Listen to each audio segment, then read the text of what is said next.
Welcome to the You're Not Crazy podcast, hosted by Jessica Knight, a certified life coach who specializes in healing from narcissistic and emotional abuse.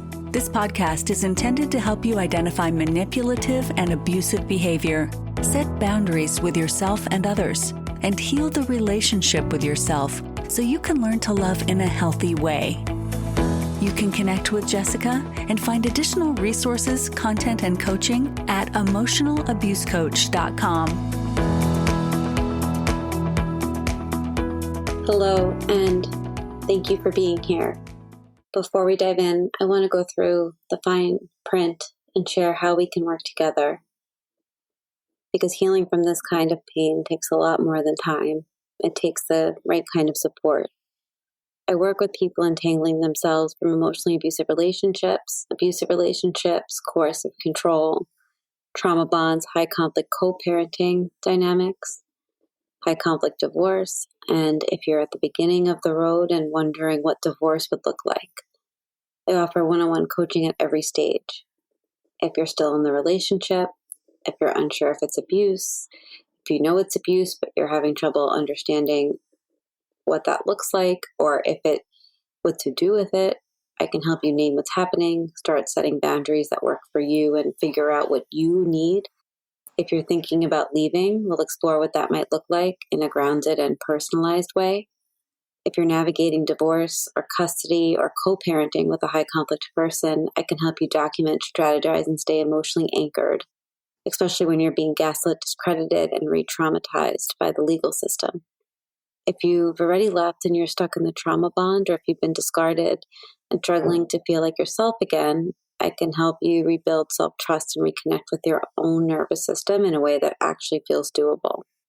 Everything I do is highly personalized. I don't walk you through a one-size-fits-all program.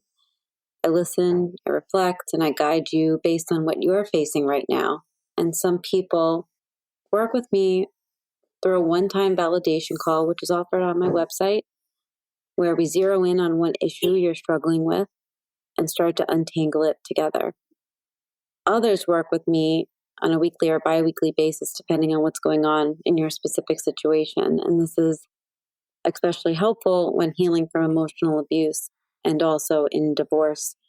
If you're curious about starting, I offer a $25 intro call, which if you listen to my older episodes, I call it a clarity call. It did used to be free, and I talk about it at a later episode, but really a lot of people were no-showing to those calls, and that was taking away time from clients that I do work one-on-one with.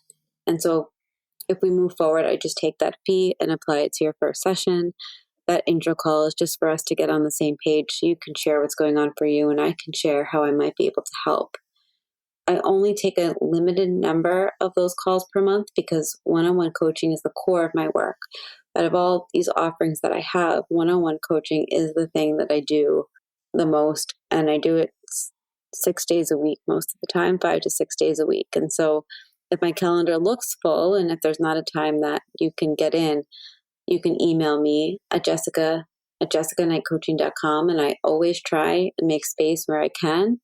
And I may also always have a few openings from one-on-one client reschedules.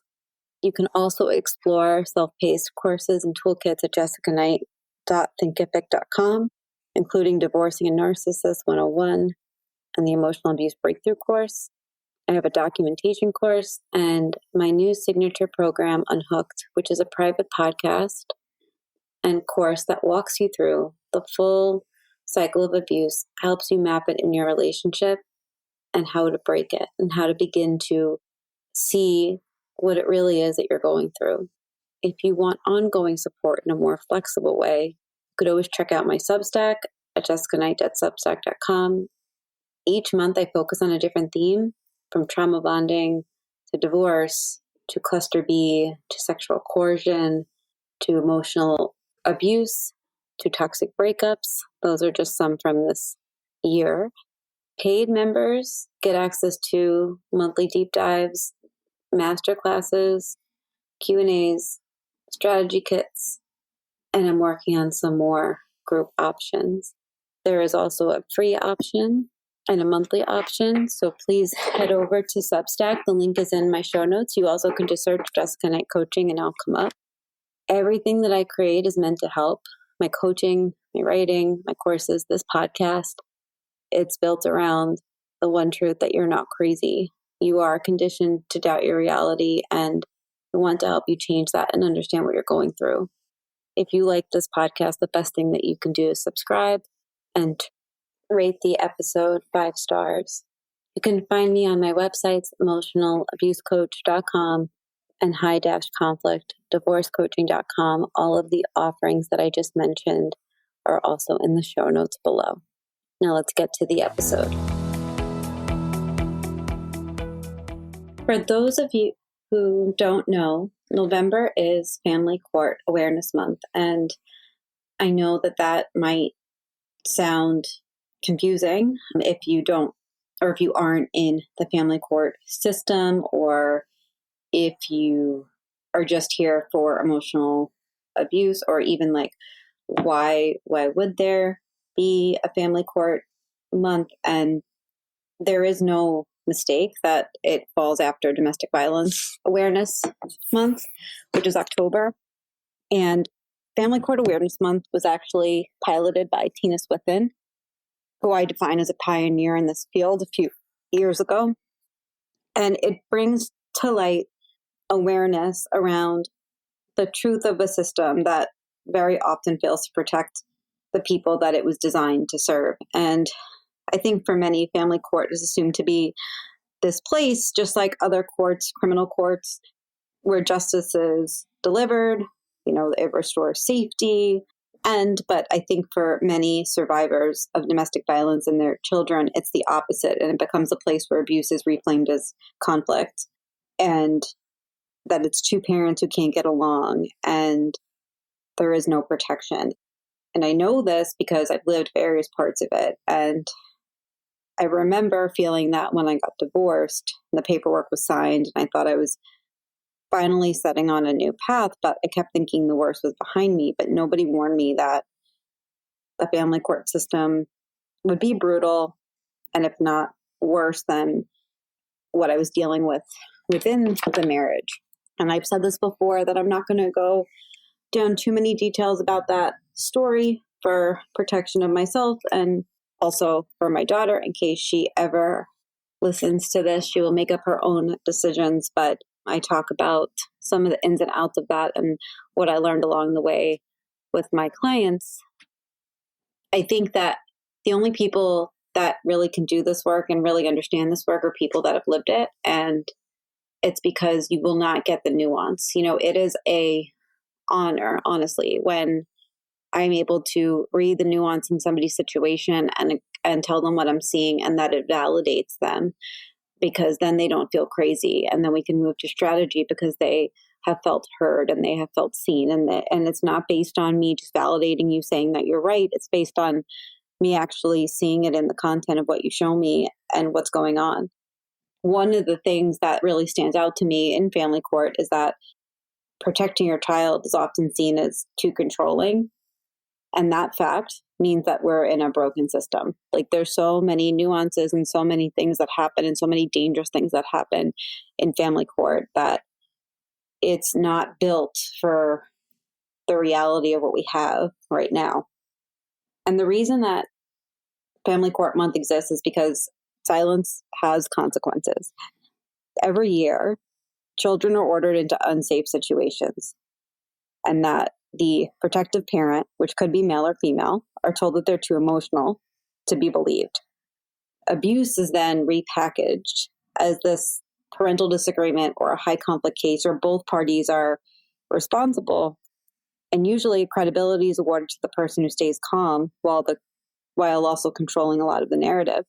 And these aren't just errors, these are patterns. And Family Court Awareness Month isn't just about exposing what's broken, it's about trying to foster some accountability and education.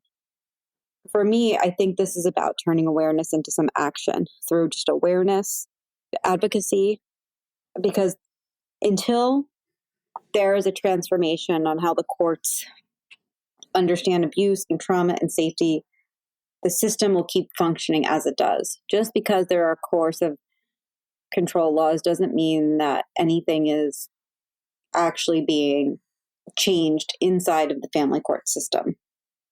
If you've ever been in family court, you know that it's not like the legal drama that you see on TV. There's no moment where the judges, slams the gavel and justice is served. There's no way to ever get every text message and piece of evidence in, even if you're spending hundreds and thousands of dollars in litigation.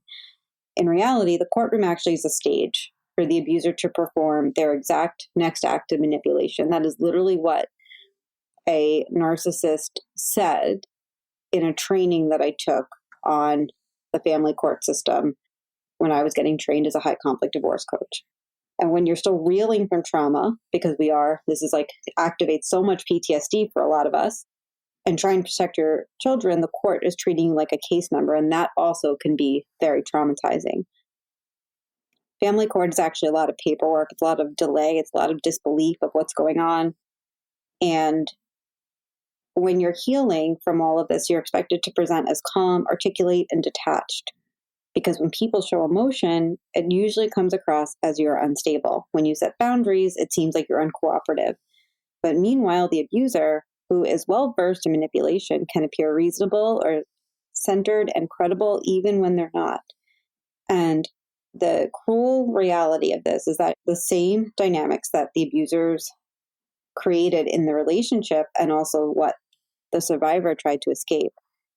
The one bright spot that I see and that I have seen is that survivors are adapting. When I went through my divorce, I had no idea what I was doing.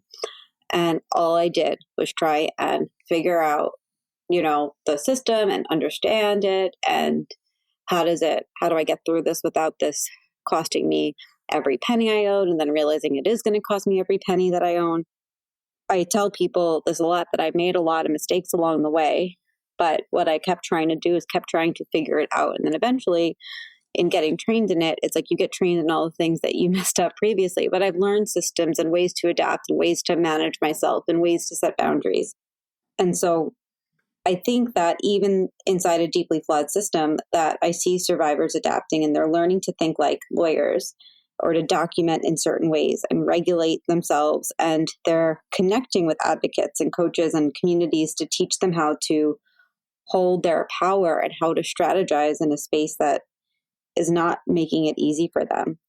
And I think that's why this month exists, is because it's here to tell the truth about what survivors face. And the more and more and more that it is talked about, the more awareness it brings.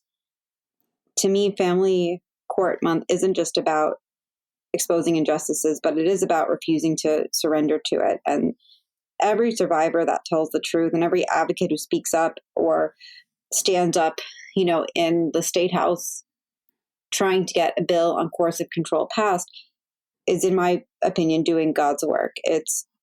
You're creating change. Every professional that doesn't look away and that hears it and validates it and helps is creating change. And the system was built without survivors in mind, but I do think that even though if it's moving at a snail's pace, it's starting to change. If you're in this right now, and if this podcast feels like a quick overview to what you've lived, you are very much not alone. I work with people every day who are navigating the same chaos, and we focus on strategy, documentation, emotional recovery, because surviving the system takes a lot of strength. It also takes a lot of support, and it also takes a lot of strategy. And so if you need support, if you need help, I not only have resources on my website, but I also do one-on-one coaching, specifically work with people one-on-one on their specific case and their specific strategy. And my goal is to help, and I think that a lot of my clients would say that I kind of go above and beyond, like to my own detriment at times, of trying to help with the organizing of the information so that it can be received by the professionals. And so if you need support, all of the links are in the show notes. But I also really encourage you to go to my Substack, because throughout the month of October, I wrote about family court or co-parenting or the legal battle every day for the month of October. I did a previous month too. I believe it was like March or April, but there's a lot of content on there about navigating this. And I recommend it if you need it, and sometimes just beginning to hear somebody say something that is what you went through can really help in feeling confident moving forward and not feeling crazy. I really hope that this helped. And if you need anything, you always can reach out to me. All of my information is below.